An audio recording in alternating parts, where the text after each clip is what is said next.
Nobody expects the artillery spotter to be the one who saves the day.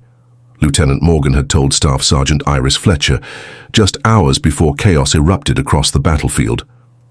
When enemy forces overran 3 defensive positions and friendly fire was about to devastate American troops, the quiet forward observer who usually just called in coordinates became the only person who could prevent a massacre with a single perfectly timed shot. Staff Sergeant Iris Fletcher crouched in her forward observation post overlooking the Helmand Valley, her laser rangefinder steady against the sandbags. At 26, she had perfected the art of being simultaneously essential and invisible, calling in artillery strikes with mathematical precision while remaining unnoticed by the infantry units she supported. The observation post sat on a rocky outcrop that provided clear sightlines across 15 kilometers of valley floor.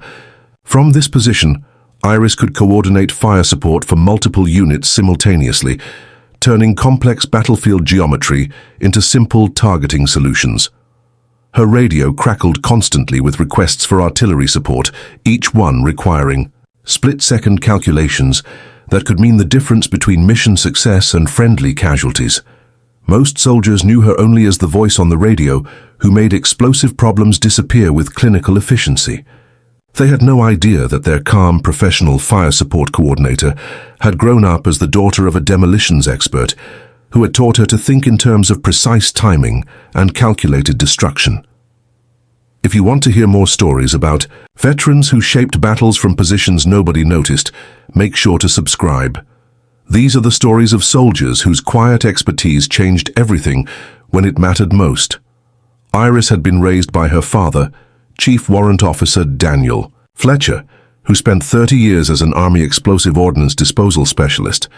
After her mother's death during Iris's early childhood, Daniel had brought his daughter along to construction sites where he worked as a civilian demolitions contractor during his off-duty hours. Daniel Fletcher had taught Iris that controlled explosions required understanding physics, timing, and environmental factors that most people never considered. He showed her how to calculate blast effects, how to account for wind and terrain, and how to achieve precise results using minimal force applied at exactly the right moment and location. By age 18, Iris could mentally calculate blast patterns, hand timing sequences that impressed professional demolitions experts.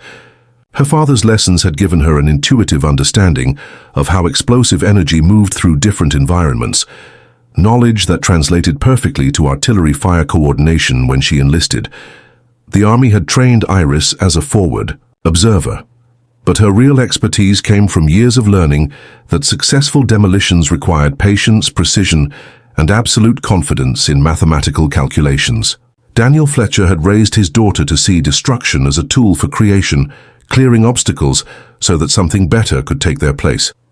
The morning's mission briefing revealed a complex situation that had intelligence officers worried. Taliban forces had established positions throughout the valley, using a network of tunnels and concealed bunkers that made conventional assault extremely dangerous. American units needed to advance through the area to secure key terrain before enemy reinforcements could arrive. Captain Morrison, the battalion's fire support officer, had developed an artillery plan that relied on massive bombardment to suppress enemy positions. His approach followed standard doctrine: overwhelming firepower applied broadly across suspected enemy locations. The plan looked solid on paper and had worked successfully during previous operations. When Iris suggested using precision strikes on specific choke points instead of area bombardment, Morrison politely dismissed her input.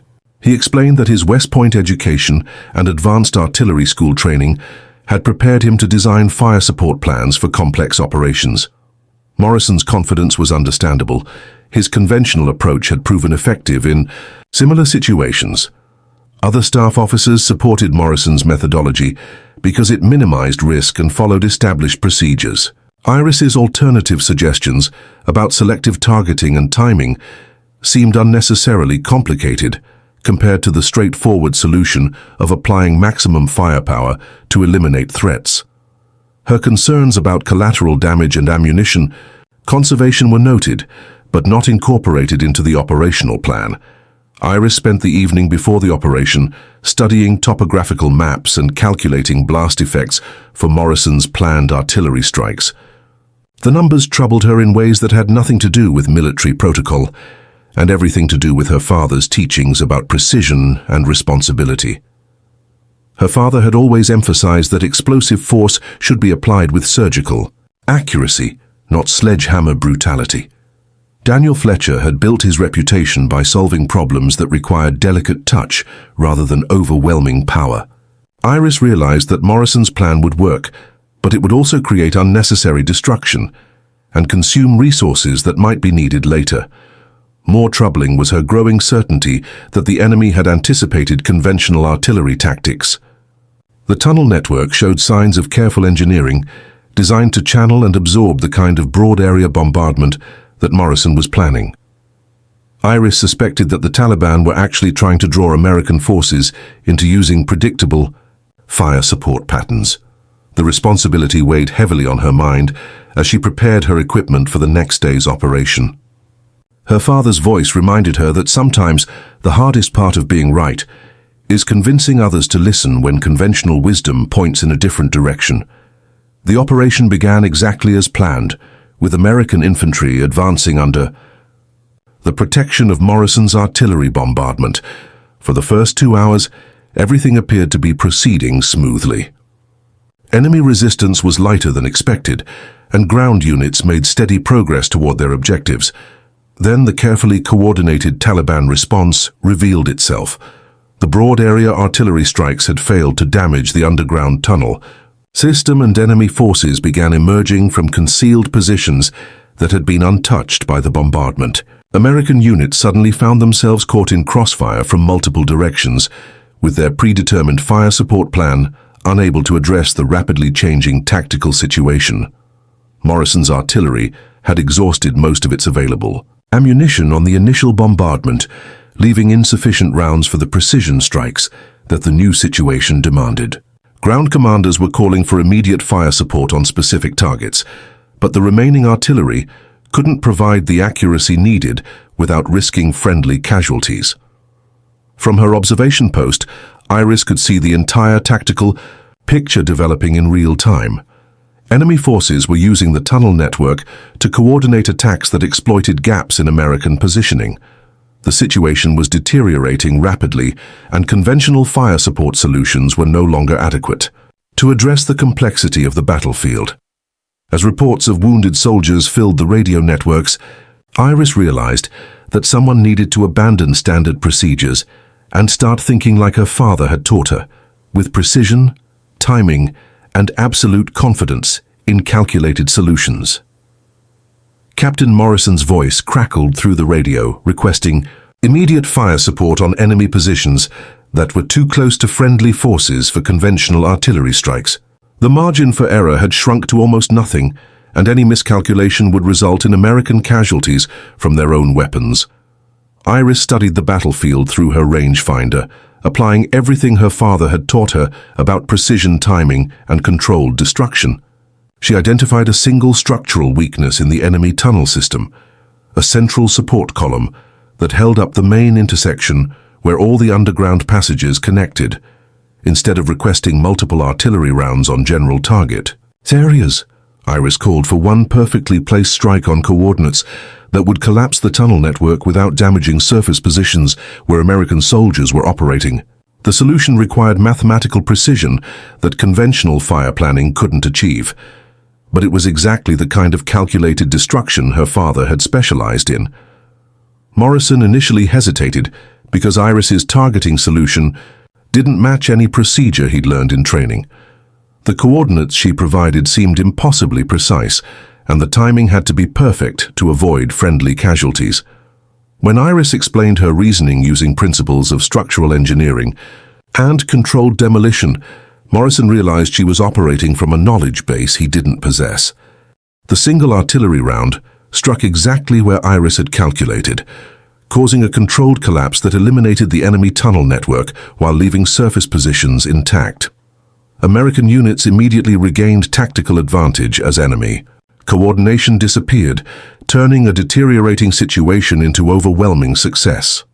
Operation Desert Shield concluded with complete mission success and minimal casualties, a result that military analysts attributed to innovative fire support, coordination that had never been attempted before.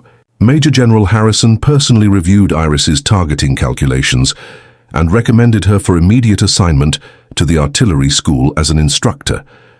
Captain Morrison found Iris in her observation post after the operation, acknowledging that her precision targeting had saved the entire mission from potential disaster. He admitted that his conventional training had prepared him for standard scenarios, but not for the kind of creative problem-solving that combat sometimes demanded. The success of Iris's calculated strike led to changes in forward observer training that emphasized precision over volume. Her techniques were studied by artillery specialists who had never considered applying demolitions principles to battlefield fire support. The Army began developing new procedures that incorporated her father's lessons about surgical application of explosive force. Most significantly, Iris received promotion to Sergeant First Class and assignment to develop advanced targeting protocols for special operations units. She often thought about Daniel Fletcher, who had taught her that true expertise means knowing not just how to destroy things, but exactly what needs to be destroyed and what should be preserved. Staff Sergeant Iris Fletcher spent her remaining deployment training other forward observers in the precision techniques her father had taught her during those Wisconsin construction sites. She reminded them that artillery isn't just about applying firepower, it's about applying the right amount of force at exactly the right place and time. In the mountains of Afghanistan, that principle had turned one perfectly aimed shot into a legend that honored both her father's memory and the soldiers whose lives depended on getting the calculations exactly right.